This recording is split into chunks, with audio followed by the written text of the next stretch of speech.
So ito po ma'am, ito yung update ng natapos namin ngayong araw. So ito. Yan. So fabricate kami lahat ng beam sa harap. So yan po. Ito meron siyang kapos yung poste, pero isasama na po yan sa pagbuhos ng slab. Same pa rin, 12mm, apat na 12mm, tapos dalawang 10mm sa gitna. Tapos naglagay tayo dito ng center beam. Yan, additional rebars yan, reinforcement bar. So yan, hanggang doon sa sulo. Ito kasi dito natin nilagay siya dahil nga yung continuation ng ano natin dito, di ba may sintada tayo dito para sa likod ng tawag nito, sa side ng balcony. Yan. So ito, so siya, diyan tayo maglalagay ulit ng bagong dowels. So yan, bukas nito gagawin namin, maglalagay na kami ng mga sidings sa gilid. Sidings, tapos yun na po, tuloy-tuloy na po yun. May mga soleras na kami doon, tapos yung sahig, yung plywood, tapos yung bakal, yan, two-way slabbing. Tapos yun, baka mabuhusan po namin siya bukas din. Abang na rin kami rito ng lahat ng ng fittings, outlet, electrical, at saka yun sa mga downspouts and sewer lines, papunta sa sewer line. So yan po, itong side na to, yan, papantay na lang yan, magre-rebukatan na lang tayo dito.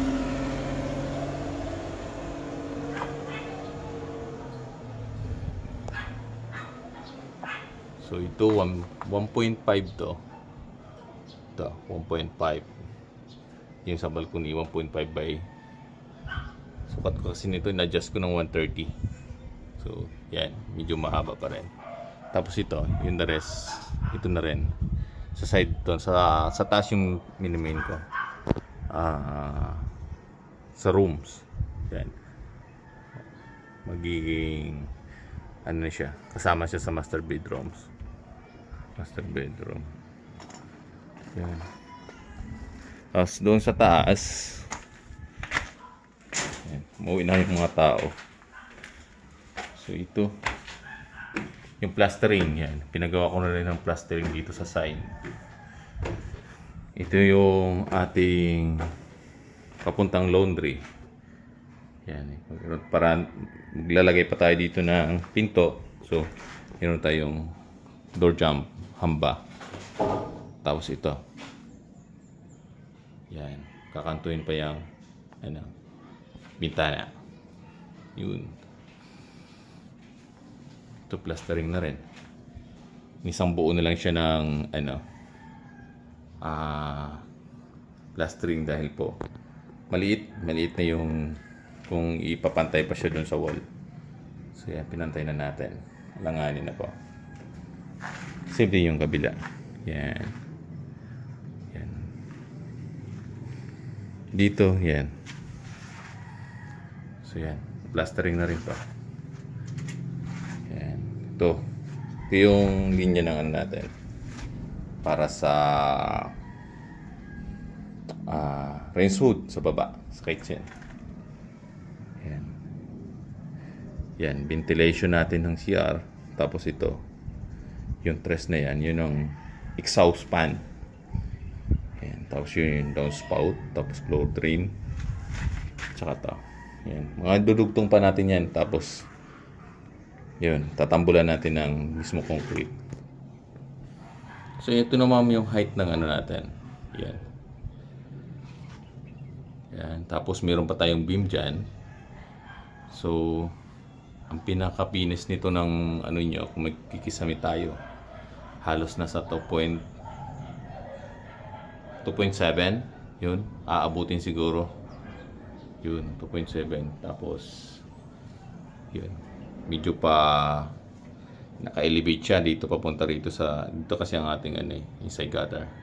Mas mataas pa na portion yung sa doon papunta sa harap. Yun. Yun, itong header.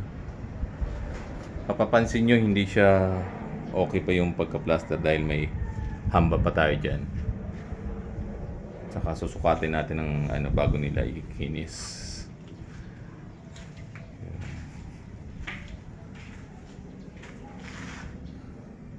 Ito pala, ito yung magiging side ng bintana sa kabila.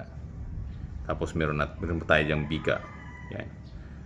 Tapos doon sa biga natin na 30 cm, yun dapat no, nataas nun. So doon yung gutter natin. So hindi pa rin matatakpan yung portion na to, yung portion ng window. So ito po ma'am, ito yung update namin ngayon. Tapos namin ngayong araw. Thank you po.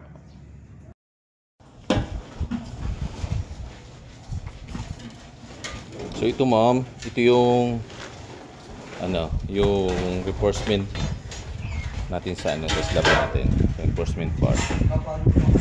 Tapos yung mga formas.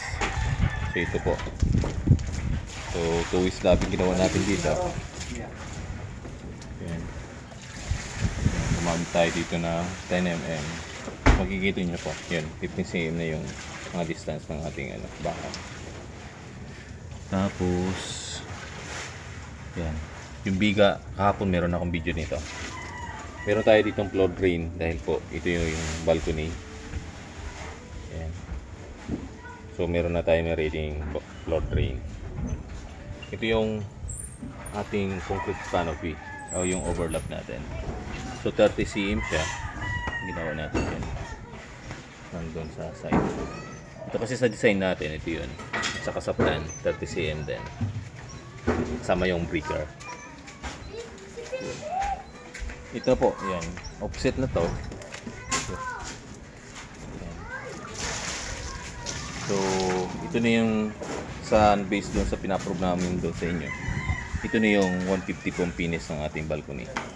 Tapos yung doon sa room, kakaroon tayo doon. Yung sa room, yun ang sukat ng katulad sa baba.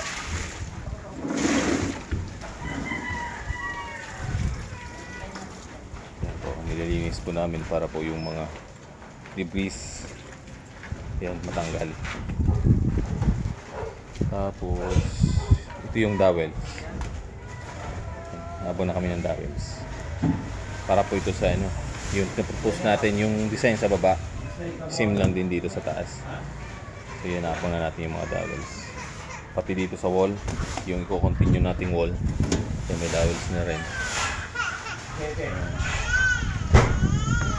Itong beam. Ito may napansin ko yung blue. So hindi po yung waterline. Ito po yung natin ng electrical. Same doon sa likod yung ginawa natin dahil may kisame naman po siya. Doon po itatagos natin yung electrical natin. Doon sa kabila ganun din yung butil yan. So makakover naman kasi siya ng kisame. So ito yan, mga sulok ng poste. Halos po ito yung mga pagtatali namin. Nakatali po talaga siya. Yan, nakahook. Lahat po ng ginamit naming bakal sa slab, nakahook po siya. Yan, nandoon na nakahook po siya. Nakatali rin.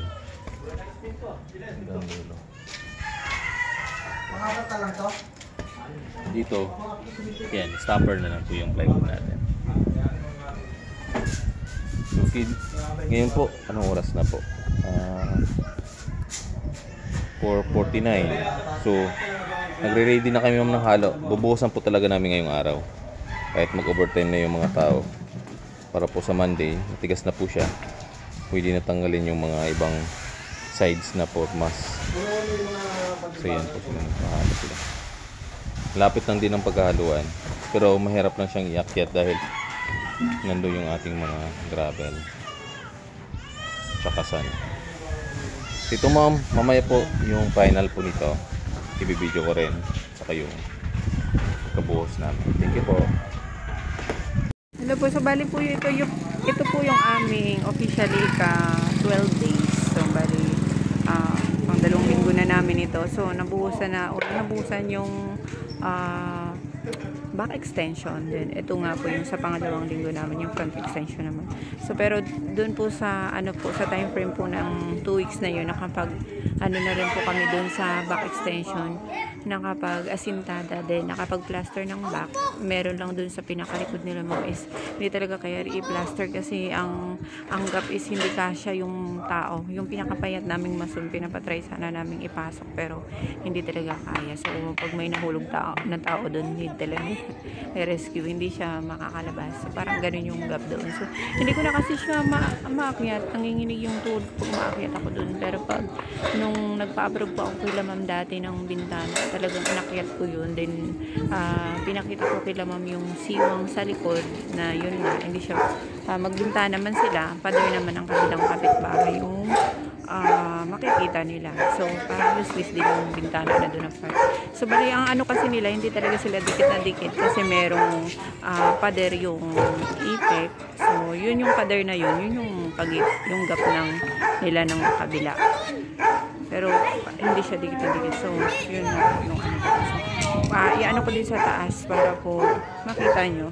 So, ito po kasi yung tawag nito, islab na natapos na namin. So, alas 6 na tapos. So, hinabol talaga. So, po, dahil nasa kabilang project ako, yung po niyan, yung pagbabakal, yung latag ng bakal, yung proseso. So, may video naman po yung aking husband bago po yan buhusan. So, pinapasa po namin yun sa kliyente namin ng bukod para po alam nila kung paano po yan nilatagan, kung paano po yung ginawa.